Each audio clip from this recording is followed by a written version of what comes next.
What is brain emulation as a whole? And is this technically beating the disease of death? All of the above. That's a lot. They're gonna have to sell their soul to the devil just to get access. We don't have to worry about that yet, if I'm even allowed to say that. How long is forever? There's probably an end at some point, or you choose to end at some point. Oh my goodness. Does it have to matter? Is it a big problem for religion if you stick around, say, 1,000 years instead of 100 years? I mean, the complexity of that, wouldn't that essentially prove we live in a simulation? It's probably just way too early to say things like that. Do we foresee a world where interrelations between robotics and human start to become normalized? The odd thing is, yes, that is something that is now a reality, and it's really just a matter of time. How far do you see the potential of whole brain emulation taking place? There have been two recent massive breakthroughs. I think the chances are quite good that we can do this in All right, Randall, welcome. I know you are behind carbon copies and the whole brain emulation. I believe you coined the term whole brain emulation. Or what are the challenges behind it? And what is brain emulation as a whole? Well, brain emulation is the idea that you can create a replica of the neural circuitry that's in a brain, whether it's an animal brain or a human brain. Of course, the real aim is human brains, right? So the idea is if you can create what is basically a neuroprosthetic for the entire brain, a replacement of the biological brain, that way you can allow someone to continue living in a different substrate, something that is often known as mind uploading in sci-fi circles.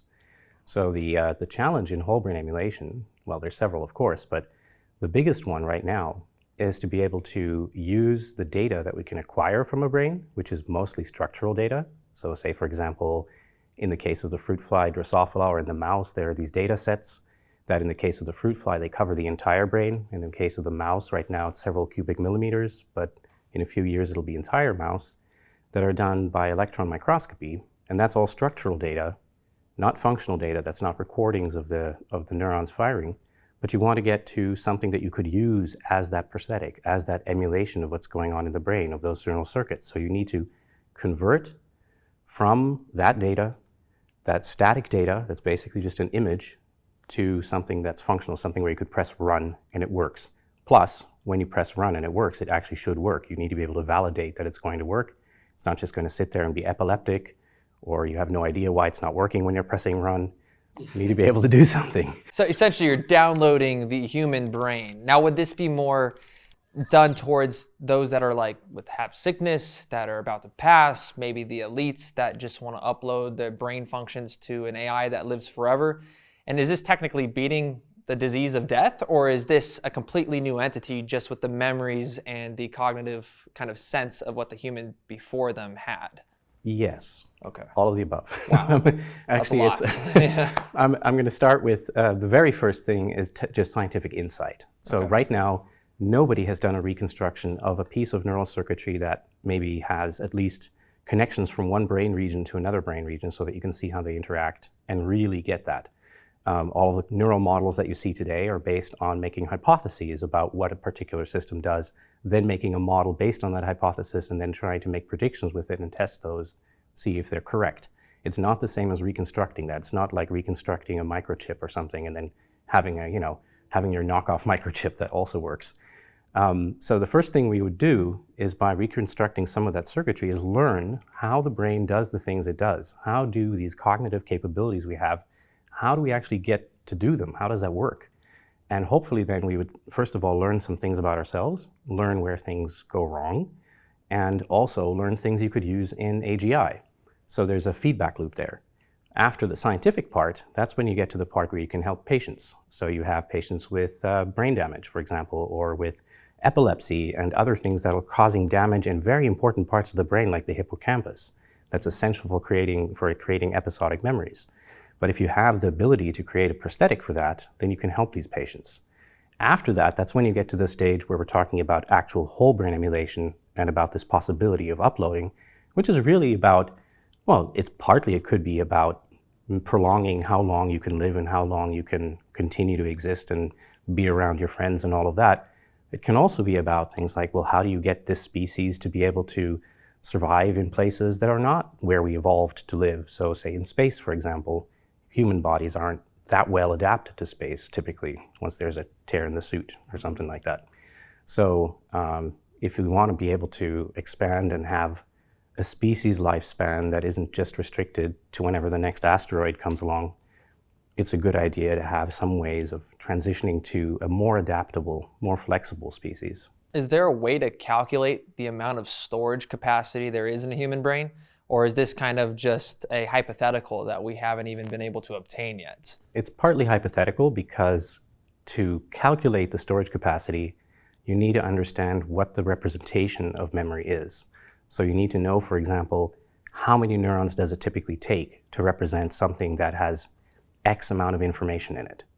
And that's not fully known. It's known for very particular things like, say, some of the neural circuits that are involved in sensory say, input, but not so much for, say, cortex, hippocampus, and so forth.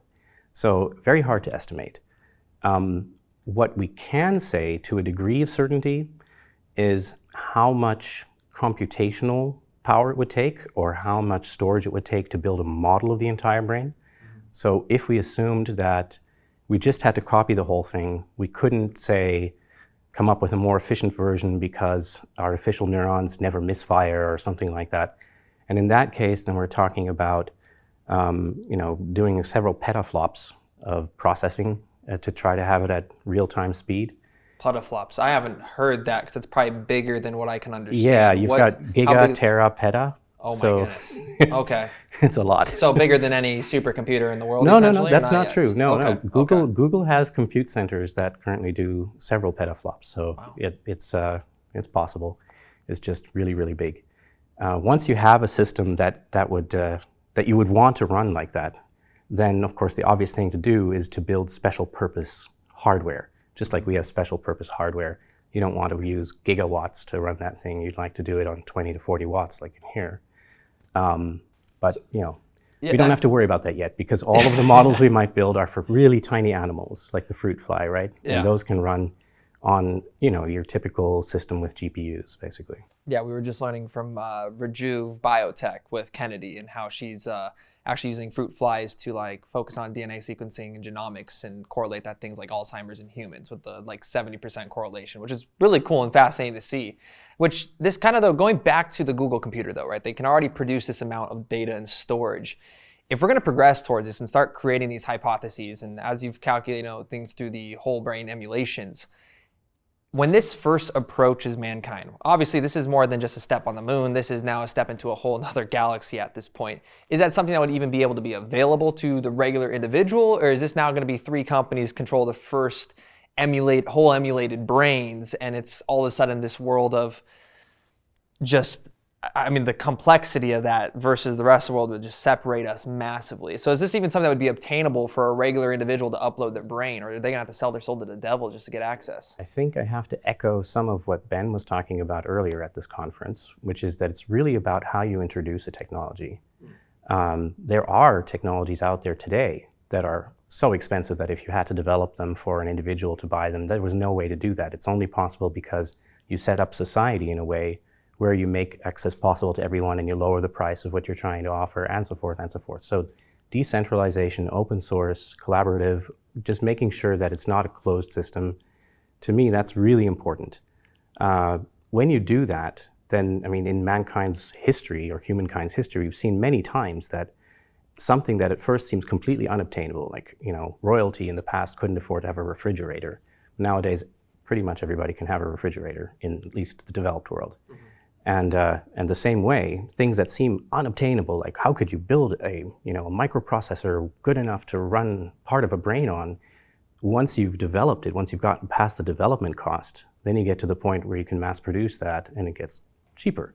So it's the setup of that whole process of getting past the research and to benefiting from the research, where it can't be a thing where you have one entity or one government, say China or something, being the one that locks in those results, that gets the research done, locks in the results, and is the only one to be able to offer what's there. And that's where I feel very close to what Ben's opinion is really. Gotcha. So you believe cryptography and blockchain has a huge part of that decentralization, creating this kind of trustless governance platform, or is it a scale of decentralization? Yeah, I'm not sure if it's really blockchain that you need, but cryptography probably, because privacy and rights that you have over your own data probably do involve some method of keeping your data safe and being able to give contracts to people to, for example, move your brain from one place to another and say, this is what I permit, this is not what I permit, and so forth. But whether that will involve blockchain, I'm not sure, because blockchain sometimes comes with high cost in compute, and that high cost of compute is exactly what we're trying to bring down. So we'll see about that. It's really not my domain. I once advised to a company that was doing some blockchain-related work, and honestly, I couldn't help them out too much because that was just not what I knew how to do. Yeah, they're constantly shifting as direct acyclic graphs, hollow chains. They're kind of trying to figure out that variable that makes it, very fast and cheap to utilize, which, kind of can just scale indefinitely. There's going to be, who knows where we'll be at in 3 years, especially if we have quantum come around, right? This leads me to the next question, though, with downloading that interface. Speaking of whether it's not whole brain emulation just yet, but even if it's like a prosthetic that you can integrate into an AI, we most recently just saw a woman in, I believe, India, marry a hologram that she trained off artificial intelligence, of course, through large language models of her past partners. Mm-hmm. Do we foresee a world, whether it's 5-10 years down the line, where interrelations between robotics and human start to become normalized? I would not, it wouldn't surprise me at all. There's no particular reason why we wouldn't see people having relationships with something that would seem to interact and be smart, intelligent, have personality. Yeah, I could see that happen. Yeah, it's an interesting concept because there's like a whole argument based off like demographics and this structural shift in our lives with the changing world order, so to speak, where it's kind of a competition between China, of course, the United States, and we're dealing with huge supply chain crunches and things like Taiwan with supply chain or semiconductors. And it just brings into light that kind of perspective on, as we see birth rates declining and deaths rising, is AI essentially not going to end the world because of the product that's delivered, but just because of the sense of companionship that humans right now are lacking in current society. They're going to start, relying more on AI, virtual reality, augmented reality. Have you seen any signs in developing whole brain emulation that is shifting the world towards this narrative or towards this push that's more reliant on AI? I haven't seen it directly. I've seen interest from people who already feel very attracted to say a world that is more online, more just interacting through video, not having too much direct contact. They'll feel very comfortable around the idea of whole brain emulation, mind uploading, and all that sort of thing. More comfortable perhaps than people who are not as comfortable in that scenario, who feel much more sociable in a sense.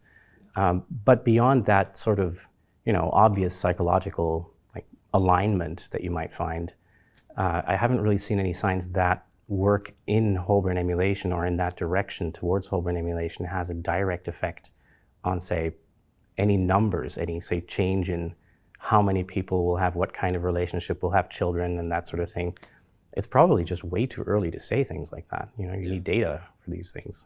Yeah, it's kind of like we're just seeing a curve, and it's a really big moment in mankind's just history. We're going from, there was like the digital revolution is what we're all starting to talk about. Now it's just scaling to complete super artificial intelligence. And we're like, how did we go from, barely having an iPhone 10 years ago to now having robots walk and roam the planets and have like an actual conscious, which is just mind-blowing to, I think, even grasp, and is what scares a lot of people that are within the industry. Do you see a part of Neuralink, obviously through Elon Musk? They had their first patient who's supposedly going through recovery and has had a great recovery. Is Neuralink at all associated to this whole brain emulation series where you're now, maybe you can't create it just by or I don't know if that would be through an algorithm itself, but you're actually connecting it to directly the human brain? So the odd thing is, yes, it is connected, but what they're doing right now is not directly helping. Or it is helping, but so indirectly, but not directly. Their original goals, what Elon Musk was interested in, if I'm even allowed to say that, or unless he's going to tweet at me or something, is that he was interested in doing the prosthetic for the hippocampus, because there was a lab down in California that is working on that. It's the Ted Berger's lab at USC. And at the time, Brian Johnson, who is now well known for his sort of endeavors in life extension, he was setting up a company called Kernel, which I was involved in. And Kernel and Neuralink were going to be the same company in the beginning. So there were, meetings together and whatnot. And they went their own ways for reasons of their, the two leads, Brian and Elon, had different opinions about things. So Elon ended up not working with Ted on that prosthetic, but he was still interested ultimately in the idea of mind uploading. And the connection, having a better electrode, a better way to record from neurons, it's like a major challenge, or it is, unless we can solve this problem of going from that structural data that we have to functional data, which is what I was talking about before. And so Neuralink was born. And then, of course, Neuralink has to have some early stage things that it can do. And that's where helping locked-in patients, for example, is an obvious target. So I think it's great what they're doing. And I think developing better electrodes or better implantation methods for the electrodes is also great. But given the data that we currently have that we could use to make, replicas of neural circuits, it's not helping directly because it's not dealing with that major problem of translating between this data and creating a good model. It's more creating more data, good data, great data, to collect all that electrode data. So it can help you characterize neurons, but it's not directly doing that work. But I assume that Elon is still interested in it. I can't believe that he would, Yeah, he's kind of collecting all this data. So you think his end goal is definitely mind uploading? I haven't spoken to him in a long time. Last time was probably 2016. Okay. But how did that conversation go? Very briefly. He tends to come into a meeting after one of his people stays in the meeting. He'll come in at the last 5 minutes, and then he'll have a bunch of questions prepped, and he'll just kind of shoot off those questions, and you answer it all, and he'll see whether you know what you're doing, and then he's off again. Or at least that's what it was like for us. It's probably different in other companies. Yeah. No, I mean, it's definitely the progression that I think everybody sees coming. And it's like now slowly starting to be adopted to this idea that we will be able to, whether or not upload your conscious to some algorithmic model, which brings in, I think, the biggest debate against it, which is it's like you up against 95% of the religious world in the Vatican that for millennia has believed in obviously this higher power and being, and that you guys, they try to classify it as you playing this godlike model for creating and uploading this and beating life. It takes out that humanness that a lot of people try to say that is what they're fighting for in terms of not living longer. I don't know.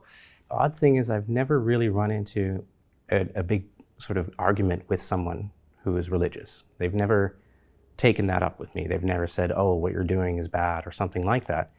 And I'm not sure why that is. It could be that there are ways in which the idea of being able to, continue living in some other form is compatible with the idea of a soul and religion in that sense of an afterlife. So it could be that religions might see this as, oh, this is just basically plucking whatever's being connected to your soul first and then disconnecting that, connecting the soul with something else could work. I don't have any direct info about this except from one friend of mine who happens to be a Mormon, and he's a Mormon transhumanist. He believes very strongly in mind uploading. In fact, he thinks that creating mind uploading is the necessary outcome, the thing that they all have to work on because that's what's demanded of, they are supposed to be, I believe, after they die, they're supposed to come back in corporeal form. So in a sense, have another body, which would basically be the same thing as uploading. Maybe this is unique to Mormonism, and maybe that's not what you find with every other religion. I'm sure the debates you mentioned will come up. It just hasn't happened yet, probably because what we're doing is so early stage that, nobody's worried. True. It just hasn't. I would just have to imagine that's like going to be the number one kind of response in terms of them just not understanding, like, what do you mean you can live and upload forever? Sure. Because a lot of these things that are changing, although I think that's just life, right? There's constant but forever change. is a difficult word, right? Because how long is forever? If you exist in another form, if your brain continues not in a biological squishy form but some other form, that doesn't mean that the other thing that you're in is going to last forever. Even if you keep on moving to other platforms, there's probably an end at some point, or you choose to end at some point. It could be that you just decide that you don't want to live much longer, or something else happens, who knows. Forever is a really long time, and any amount of time that we live compared to forever is short. So does it have to matter? Is it a big problem for religion if you stick around, say, 1,000 years instead of 100 years? So I don't know if it necessarily means, oh, bad, this is wrong. It could to someone who is very conservative about how everything should be. Like say, the Amish have chosen to live a certain way. So for them, even what we're doing right now is too modern. So I could see that you could have an opinion where mind uploading is, just not something you should do. Mm-hmm. And then I guess the point I would make is, well, then let people who want to do it, and you don't have to, right? Just don't. Hypothetically, would this entail us turning the entire world, everything that's around us is like essentially 1 and zeros. I've been told that a few times, that everything is coded, like down to its molecular core. I don't know where you kind of stand with that stance, but is there a hypothetical where if you were to be able to truly figure out whole brain emulation, wouldn't that essentially prove we live in a simulation? No, it wouldn't prove it, but it would make it possible for us to do that. Because now everybody that's not uploaded would be a short-lived... Yeah, but it's not proof that we are in a simulation, right? It's not proof of that. It just shows that it would be in principle possible. Wow. But that whole idea of everything is information, I don't know exactly how to take that. You could say that because information is just a description of how much knowledge is necessary to be able to describe something or to be able to ascertain what kind of a relationship there is between different things. And so the amount of information it takes, that tells you how many bits. So you could express almost everything in bits in that sense. But that doesn't mean that everything is bits. It just says that you could express what's going on. If you're trying to describe the world, just like you can describe it in physical equations, you can describe it in terms of information processing in bits. But does that mean it is bits? It's like, are we physical equations? I don't know. There's no way to prove it, essentially. It's I think that leads me to then, as you've developed all of this, you have quite the background. What's the biggest breakthrough that you've seen, and how far do you see the potential of whole brain emulation taking place? Is this 5 years out? Is this a decade out? Or is this around the corner as we've seen massive breakthroughs with accelerated computing? There have been two recent massive breakthroughs. One of them is high throughput electron microscopy. And then the fact that that's probably going to be replaced by expansion microscopy, which is another way of doing microscopy on a whole brain much faster.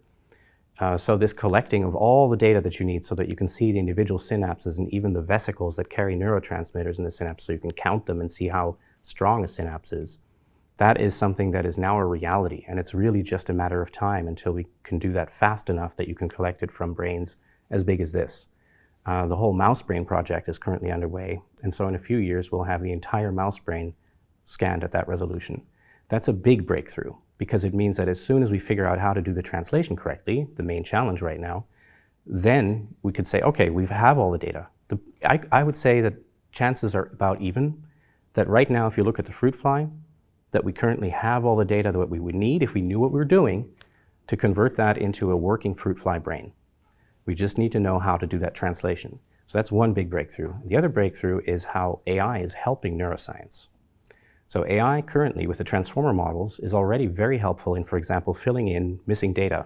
When you have data you've collected and there is noise, there are breaks, there are things that are just wrong with that data, it's very good at fixing that, at filling it in, the same way that it could fill in a conversation in a way. And the AI is also really good at helping you identify things. So for example, trying to figure out what type of synapse are you looking at? What type of neuron are you looking at? Not quite to the point where you could build a model. You don't yet know how to figure out the parameter values from that. That's really the big challenge. But it's getting closer. And it really has accelerated things so that if you'd asked me a few years ago, how long is it going to take to get to, say, a whole brain emulation of a fruit fly, I would have said, well, it'd probably take us another 15, maybe 20 years or so, maybe longer. And now I would say, well, I think the chances are quite good that we can do this in 5 to 10 years. Yeah. So it's much closer. And the better AI gets, the closer that will probably get as well. Yeah. So there's this feedback loop going on here. And then as soon as insights into circuitry in the brain helps build even better AI, you get this sort of ramp up as they both help each other. Now, have you seen investments specifically flowing to certain sectors within this right now? Like, I know there's been huge breakthroughs, of course, with longevity, of course, with the reverse aging in the eyes. We just had the Nobel Prize winner, I think, Sinclair, who successfully, completely altered that. I mean, if we're talking about replicating brains. This is cures that lead to longevity, Alzheimer's, tons and tons and tons and tons of diseases. Do you see this being more integrated through a democratized way on like a blockchain, whether it's not blockchain, but cryptography in that sense, where there is a democratization to this and a decentralization within that governance, or is this just going to end up in big tech hands again, or pharmaceutical companies? At this moment, still hard to say. I hope it ends up in a more decentralized way.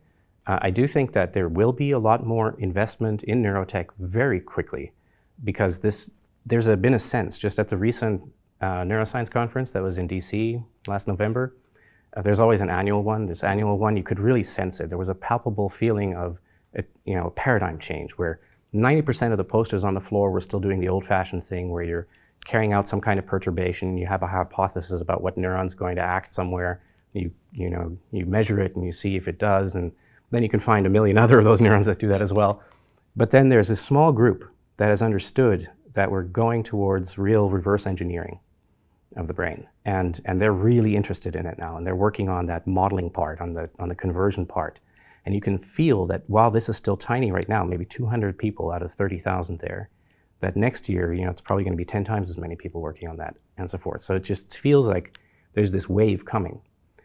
And maybe, I don't know, maybe this interview will even help get the word out there. This is the time to jump in if you think that you want to benefit from that curve that's happening now in neurotechnology, because neurotechnology is closely tied into what's happening in AI.